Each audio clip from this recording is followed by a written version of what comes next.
हमारे साथ हैं केंद्रीय संस्कृति एवं पर्यटन मंत्री गजेंद्र सिंह शेखावत जी। पीटीआई वीडियो सेवा में आपका स्वागत है सर। नमस्कार, धन्यवाद।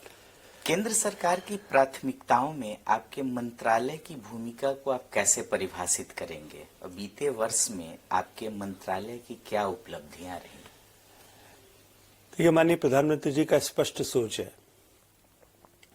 और अनेक बार उन्होंने अपने इस मंतव्य को स्पष्ट भी किया और सरकार के नीति निर्धारण का केंद्र बिंदु भी यह है कि हम विरासत का संरक्षण करते हुए विकसित हों।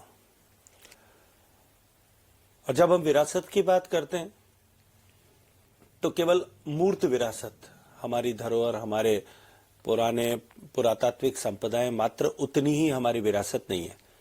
हमारी सांस्कृतिक विरासत, हमारे उत्सव, हमारे त्योहार, हमारे गीत, हमारा संगीत, हमारे नृत्य परंपराएं, हमारी भोजन परंपराएं, हमारे विशिष्ट परिधान की परंपराएं, ये सब संरक्षित हों, सजीव हों और एक बार फिर इनके प्रति लोगों का गौरव का भान बढ़े। इस दृष्टिकोण से सरकार निरंतर प्रयास कर रही है। इसलिए सरकार के विकसित भारत बनाने के एजेंडे के केंद्र बिंदु में हमारी विरासत का संरक्षण और सम्मान पुनर्स्थापित करना, ये दोनों होने के चलते हुए भारत सरकार की, माननीय मोदी जी की सरकार की प्राथमिकताओं का हिस्सा होने के चलते हुए संस्कृति मंत्रालय की जिम्मेदारी अत्यंत बड़ी है। पिछले 1 वर्षों में यदि मैं बात करूं, अनेक उपलब्धियां मंत्रालय को मिले। हमने लगातार दोनों साल, पिछले साल भी और इस वर्ष भी, एक तरफ जहां पिछले वर्ष आसाम के मोइदाम्स को हमने यूनेस्को वर्ल्ड हेरिटेज लिस्ट में सम्मिलित कराने में सफलता प्राप्त की, तो इस वर्ष में हमने मराठा मिलिट्री लैंडस्केप, छत्रपति शिवाजी महाराज के परंपरा द्वारा बनाए गए तटीय किले जो महाराष्ट्र से लेकर के तमिलनाडु तक है, उन सबको एक साथ इंस्क्राइब कराने में सफलता प्राप्त की। अगर मैं इंटेंजिबल कल्चर, अमूर्त विरासत की तरह दृष्टिकोण से देखूं, तो हमने दीपावली को जो है वो अमूर्त विश्व की अमूर्त धरोहर के रूप में नामित कराने में भी हाल ही में सफलता प्राप्त की है और वर्ल्ड मेमोरी रजिस्टर में हमने नाट्य शास्त्र को, गीता को, इन दोनों को सम्मिलित कराने में सफलता प्राप्त की। तो भारत की सांस्कृतिक महत्ता की पहचान पूरे विश्व भर में बने। इस पिछले 1 साल के कालखंड में भारत में आजादी के बाद पहली बार, भारत जब सदस्य बना तब से लेकर के अब तक, इंटेंजिबल हेरिटेज कमेटी की मीटिंग पहली बार अभी लाल किले में आयोजित हुई और वर्ल्ड हेरिटेज कमेटी, जिसमें टेंजिबल हेरिटेज, मूर्त धरोहर के बारे में विचार विमर्श होता है, उसकी बैठक पिछले साल दिल्ली में आयोजित हुई। लगातार 2 साल तक, दोनों साल हमने बैठकें आयोजित कराने में सफलता प्राप्त की। भारत की संस्कृति का सम्मान विश्व भर में नए सिरे से स्थापित हो। भारत के बदलते हुए परिदृश्य, भारत की बदलती हुई पहचान के चलते हुए भारत की संस्कृति और सांस्कृतिक मूल्यों को एक बार फिर स्वीकार्यता पूरे विश्व भर में मिले, इस दृष्टिकोण से निरंतर हमने सार्थक प्रयास भी किए और सफलता भी प्राप्त की है। यदि मैं पर्यटन मंत्रालय के दृष्टिकोण से देखूं, क्योंकि वो जिम्मेदारी मेरे पास में है, भारत सरकार ने माननीय मोदी जी के आशीर्वाद से पिछले वर्ष में जो विशेष सहायता, जो ब्याज मुक्त ऋण के रूप में राज्यों को दी जाती है, उसमें टूरिज्म इंफ्रास्ट्रक्चर को सम्मिलित कर हमने लगभग 3,300 करोड़ रुपए की परियोजनाओं को राज्यों में स्वीकृत कराया, जिनका काम प्रारंभ हो गया है। और पिछले वर्षों में जिस तरह से माननीय प्रधानमंत्री जी ने भारत में पर्यटन के लिए जाने वाले पर्यटकों के अनुभव का स्तर ऊंचा उठे, उनके एक्सपीरियंस को हम एलिवेट कर सकें, इस दृष्टिकोण से जो योजनाएं प्रारंभ की थी, उनको पूर्णता की ओर ले जाने में सफलता प्राप्त की है। और हमने देखा कोविड के बाद भारत सबसे तेजी से जहां डोमेस्टिक टूरिज्म बढ़ा है, ऐसा देश बना है। यदि मैं बीते कल की बात करूं, तो केवल एक उज्जैन के महाकाल के मंदिर में 6.5 लाख दर्शनार्थी एक दिन में आए थे, जो अपने आप में एक कीर्तिमान है। जिस उज्जैन महाकाल के मंदिर में 2014 से पहले 30-35 लाख लोग वर्ष भर में आते थे, वहां एक सप्ताह में लगभग 30 लाख लोगों का आना होना निश्चित रूप से भारत में बढ़ते हुए पर्यटन, और ये केवल मैं धार्मिक पर्यटन के दृष्टिकोण से नहीं, इसके अन्यथा भी सारे पर्यटन के सभी वर्टिकल्स पर इसी तरह की ग्रोथ रजिस्टर हुई है। भारत सरकार जहां सॉफ्ट डिप्लोमेसी को प्रमुखता दे रही है, उसमें संस्कृति और सांस्कृतिक विरासत का महत्वपूर्ण स्थान है। तो दुनिया भर में सांस्कृतिक विरासत और भारत की संस्कृति को लेकर के और क्या पहल की जा रही है, किस तरह के संवाद दुनिया के देशों के साथ हुए हैं, कोई समझौता अगर इस तरह का कुछ हुआ है? देखिए, 2-3 तरह के विषय हो सकते हैं। एक कल्चर प्रॉपर्टी एग्रीमेंट हमने अमेरिका के साथ में किया, जहां भारत से नैतिक अनैतिक रूप से ले जाए गए भारत के एंटिकिटीज, जो हमारी पुरातात्विक संपदाएं हैं, उनको हम वापस सुगमता के साथ में ला सकें, उसका मार्ग सुनिश्चित उसके द्वारा हुआ। और मैं प्रसन्नता के साथ में कह सकता हूं कि पिछले 1 साल में लगभग 350 ऐसी एंटिक्विटीज भारत में वापस पहुंची है। 2014 से जो पहले जो आंकड़ा 13 हुआ करता था, वो अब लगभग 700 के आसपास तक पहुंचा है। हमने दुनिया के विभिन्न देशों के साथ में कल्चरल एग्रीमेंट किए हैं, और उन सब के साथ में हम अपने संस्कृति का आदान प्रदान कर सके, क्योंकि प्रधानमंत्री हमेशा कहते हैं कि संस्कृति लोगों के बीच की दूरियों को पाटने का काम करती है। और जैसा मैंने पहले आपसे कहा, क्योंकि भारत की स्वीकार्यता और भारत के प्रति देखने का दृष्टिकोण विश्व भर का बदला है, इसलिए निश्चित रूप से भारत की सांस्कृतिक अवधारणाओं को, भारत के सांस्कृतिक मूल्यों को, भारत के सांस्कृतिक परंपराओं की भी स्वीकार्यता विश्व भर में नए सिरे से बढ़ रही है। पर्यटन को रोजगार से जोड़ने के लिए सरकार क्या पहल कर रही है? इसमें घरेलू पर्यटन हो, धार्मिक पर्यटन हो, जैसे रामायण सर्किट हो, बौद्ध सर्किट हो, या प्रसाद योजना हो, तो इन सब की स्थिति क्या है? सरकार क्या कर रही है? देखिए, पर्यटन प्रत्यक्ष और अप्रत्यक्ष रूप से, प्रत्यक्ष और परोक्ष रूप से सर्वाधिक रोजगार उत्पन्न करने वाला साधन है। ऐसा अनुमान किया जाता है कि आने वाले समय में, जब भारत का, जिस लक्ष्य को लेकर के हम काम कर रहे हैं कि भारत की अर्थव्यवस्था में टूरिज्म सेक्टर का कंट्रीब्यूशन जो जीडीपी में आज लगभग 5.6% के आसपास है, हम 2047 तक उसको 10% तक पहुंचाएंगे। और 10% तक जब भारत का कंट्रीब्यूशन जो ग्लोबल एवरेज है, अगर उस तक हम पहुंचे, तो एग्रीकल्चर के बाद में tourism second largest employment generation करने वाला सेक्टर होगा। एक होटल का कमरा बनता है ना, उससे अनेक रोजगार पैदा होते हैं।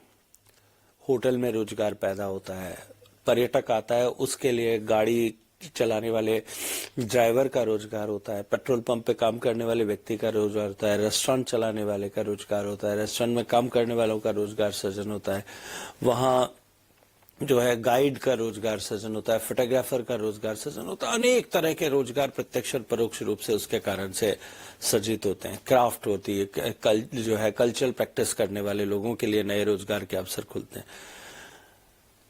और भारत में ये जो विविधता है जिनकी बात आपने की है, भगवान बुद्ध की भूमि होने के नाते हुए दुनिया के बौद्धों के लिए भारत एक आकर्षण का केंद्र है। भगवान राम में देश के बहुसंख्यक समाज की आस्था होने के चलते हुए भगवान राम जो है वो उनसे जुड़े हुए सारे, उनके जीवन के सभी प्रसंगों से जुड़े हुए सब स्थानों पर तीर्थ स्थान बने, इस दृष्टिकोण से सरकार काम कर रही है।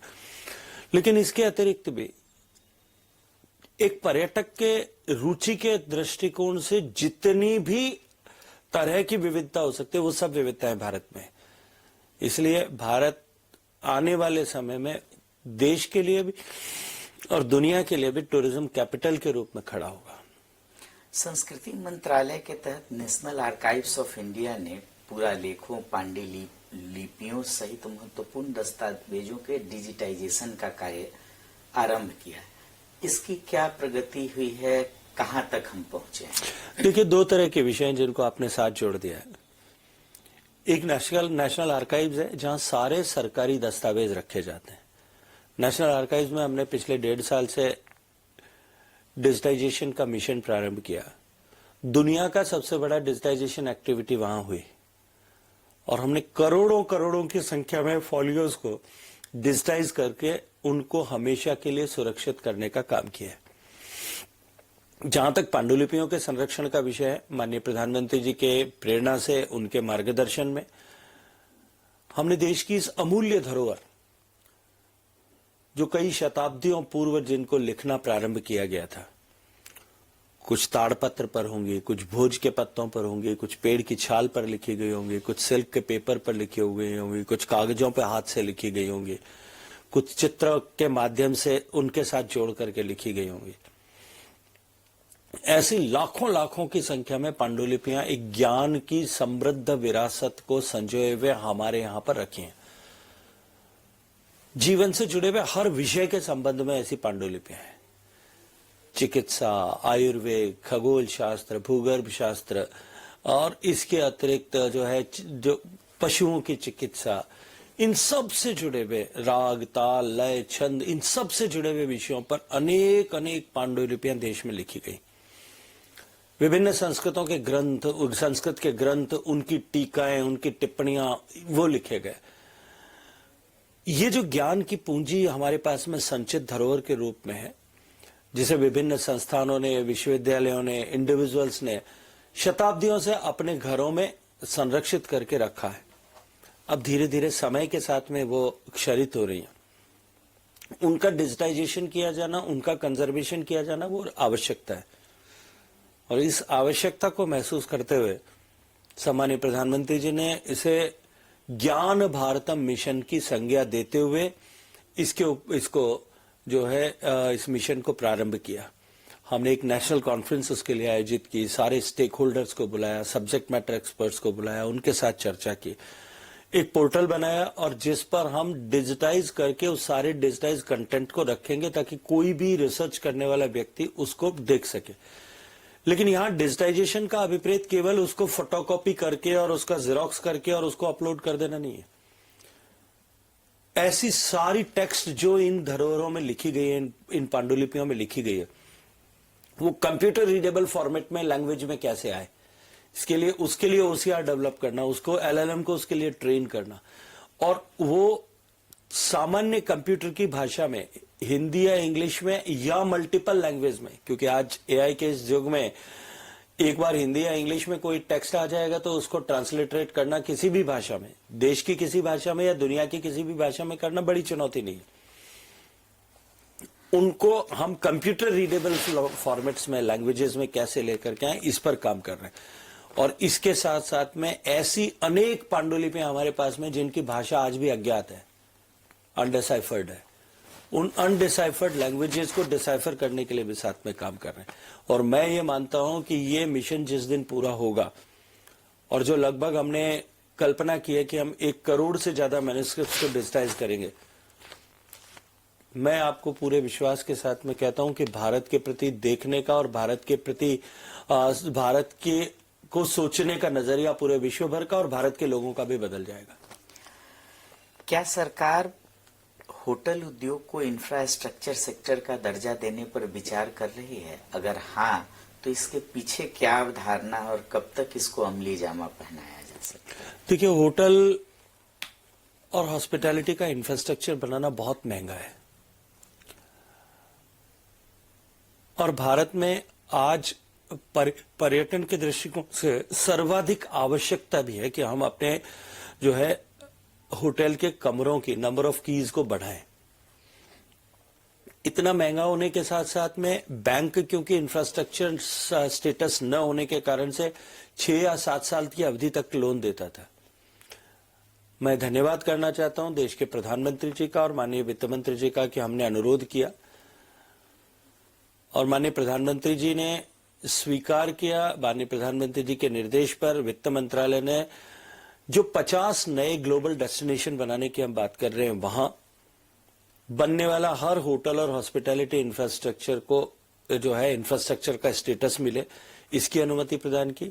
और इसके साथ साथ में ऐसा हर टूरिज्म का केंद्र जहां की आबादी 10 लाख से कम है, वहां के लिए भी इसको अनुमति किया, तो लगभग पूरे देश के लिए ये खुल गया। और ऐसा होने से एक तरफ लो इंटरेस्ट में, कम इंटरेस्ट में जो है वो ऋण होटल बनाने वाले ऐसे व्यवसायियों को मिलेगा, और दूसरी तरफ उनका पे बैक पीरियड जो है वो 6-7 साल से बढ़कर के 20 से 25 साल हो जाता है। और ऐसा उपहार जो माननीय प्रधानमंत्री जी ने दिया है, इससे नंबर ऑफ रूम्स होटल्स में बढ़े, इसको लेकर के एक नई क्रांति का सूत्रपात देश में हो गया। आज देश में अनप्रेसिडेंटेड स्पीड से देश में हॉस्पिटैलिटी इंफ्रास्ट्रक्चर बन रहा है, नए होटल्स का निर्माण हो रहा है। हर साल लगभग 100 के आसपास 5 सितारा होटल भारत में नए बन रहे हैं, नए जुड़ रहे हैं। हाल ही में वंदे मातरम के 150 वर्ष पूरे होने पर स्मरण उत्सव इसका मनाया गया था। संसद में इस पर चर्चा भी हुई थी। हालांकि इस विषय पर काफी राजनीति भी हुई। कांग्रेस की ओर से राहुल गांधी हो, मल्लिकार्जुन खड़गे हो, चाहे अन्य विपक्षी नेताओं ने हो, इसको लेके सरकार पर सवाल भी उठाए हैं। कैसे देखते हैं इसको? देखिए, प्रियंका जी ने जिस तरह का वक्तव्य दिया था, उन्होंने कहा कि वंदे मातरम पर चर्चा की अब क्या प्रासंगिकता है। मुझे लगता है इससे ज्यादा दुर्भाग्यपूर्ण और कुछ नहीं हो सकता,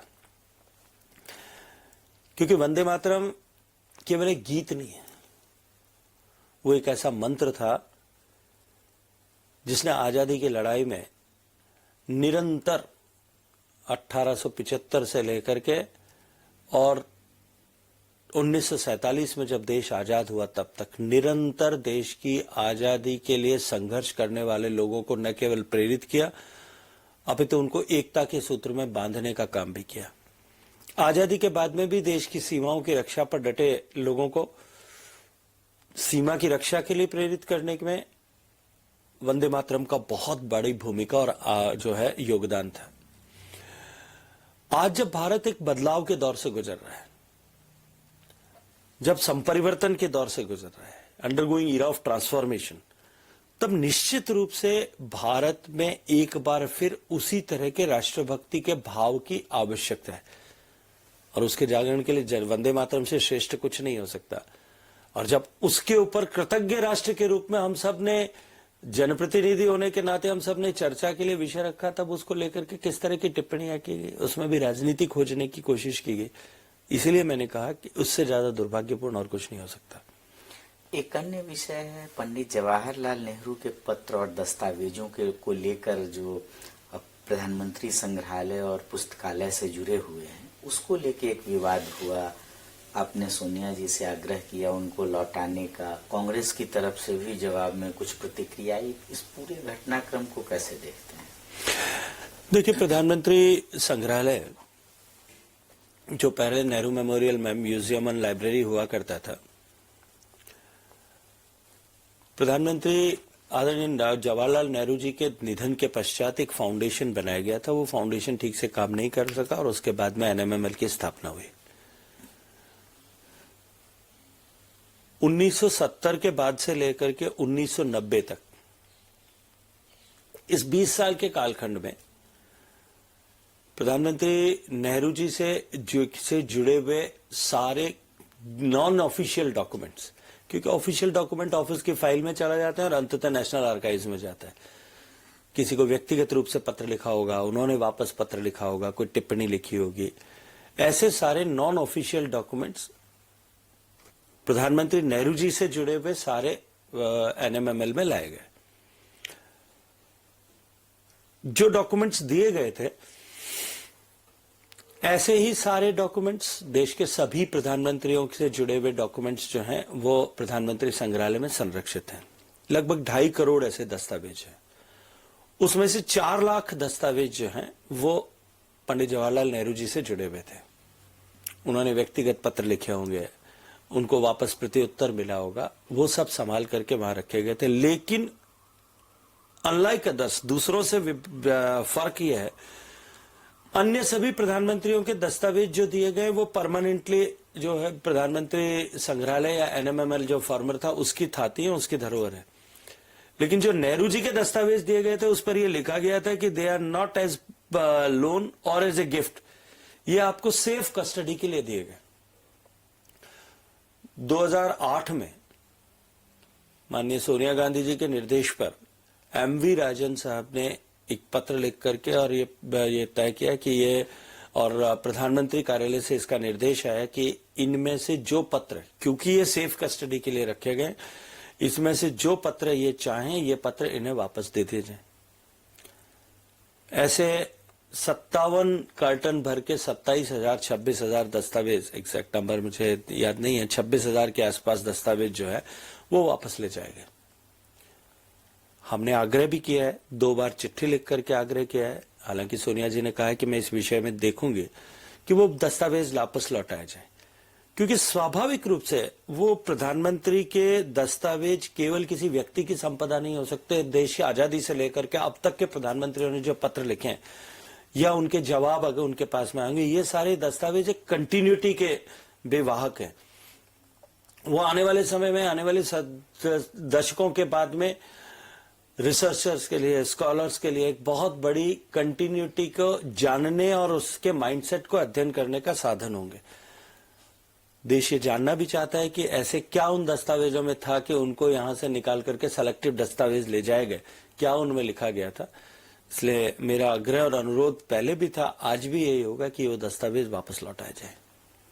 आप राजस्थान से आते हैं और अरावली का मुद्दा आजकल सुर्खियों में है। सोनिया गांधी जी ने लेख लिखकर और अशोक गहलोत जी ने आरोप लगाकर भाजपा और आपकी सरकार पर निशाना साधा है, क्या कहेंगे? देखिए, क्लासिक एग्जाम्पल है कांग्रेस के चरित्र का, नॉन इश्यू को इश्यू बनाने का। न्यायालय ने जो नहीं कहा वो न्यायालय के मुंह में थोपने की कोशिश की गई। जो कहा उसका प्रभाव क्या होगा उसको एंटिसिपेट करके और राई का पहाड़ बनाने की कोशिश की गई। जो प्रभाव नहीं होंगे उन प्रभावों के आधार पर एक झूठ खड़ा करने की कोशिश की गई। झूठ को न केवल खड़ा करने की कोशिश की गई, अपितु उसको चलाने की भी कोशिश की गई। लेकिन जैसे ही क्लैरिफिकेशन नोट इश्यू हुआ, वो झूठ का जिन्न जो है वो धराशायी हो गया। लोगों के हकीकत समझ में आई कि ये अरावली बचाने का नहीं, अरावली की छाया में अपनी राजनीति चमकाने की कोशिश थी। न्यायालय ने जो परिभाषित किया उसको, उसके संदर्भों को बदला गया, उसको टुकड़ों में उठा करके अपनी सहूलियत के अनुरूप उसका उपयोग किया गया। और इतने वरिष्ठ लोगों ने इस तरह से उसको लेकर के टिप्पणियां की। मैं मानता हूं कि इससे ज्यादा जो है इस लोकतांत्रिक भारत में लोकतांत्रिक व्यवस्था और न्यायपालिका का असम्मान करते हुए ऐसा जो है पापपूर्ण कृत्य कुछ नहीं हो सकता। लोगों की भावनाओं को अपने व्यक्तिगत राजनीतिक स्वार्थ के लिए उद्वेलित कर खड़ा करना और झूठ का एक आभा मंडल क्रिएट करना, मुझे लगता है कि ये बहुत बहुत दुर्भाग्यपूर्ण है। मनरेगा का नाम बदलने और विकसित भारत जी राम जी विधेयक लाने, इसको लेके भी विवाद खड़ा हुआ है। कांग्रेस, तृणमूल सहित विपक्षी दल हर नया काम जो भारत सरकार ने, माननीय प्रधानमंत्री जी की सरकार ने पिछले 11 सालों में किया है, ये तो छोड़ दीजिए। आप सिटीजनशिप अमेंडमेंट एक्ट 370 को हटाना, ऐसा कौन सा विषय जिसको लेकर के उन्होंने इस तरह के का जो है व्यवहार नहीं किया। जहां तक विकसित भारत जी राम जी का प्रश्न है, देखिए सबको इस बात को संवेद सर से स्वीकार करना पड़ेगा, देश को और दुनिया को भी,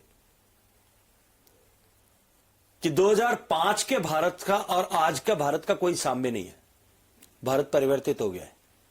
2005 में जब नरेगा की योजना प्रारंभ की गई थी, तब उसकी आवश्यकता और उसका सामाजिक संदर्भ दूसरा था।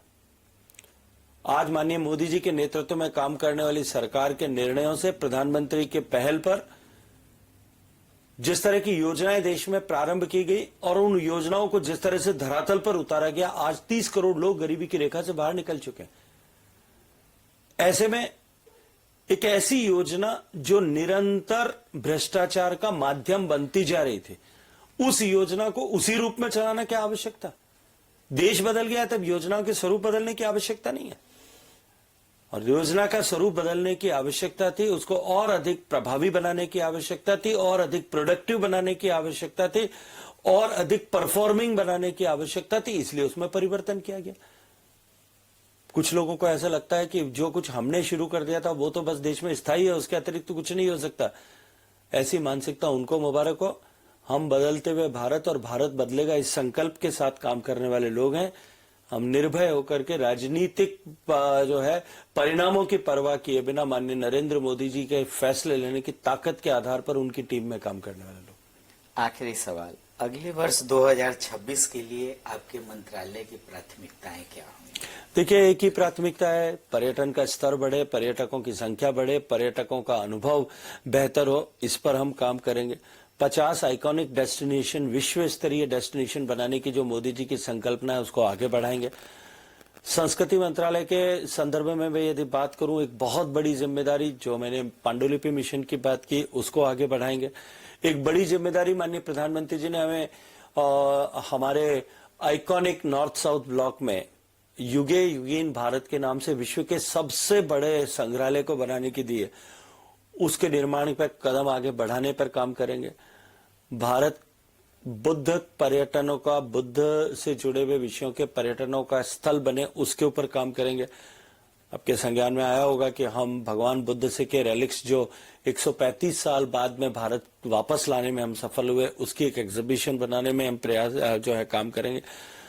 भारत की विरासत का संरक्षण और उसका सम्मान में अभिवृद्धि करते हुए उसके आधार पर भारत का पर्यटन खड़ा हो, इसके लिए हम काम करेंगे। पीटीआई वीडियो सेवा से बात करने के लिए आपका बहुत बहुत धन्यवाद। धन्यवाद।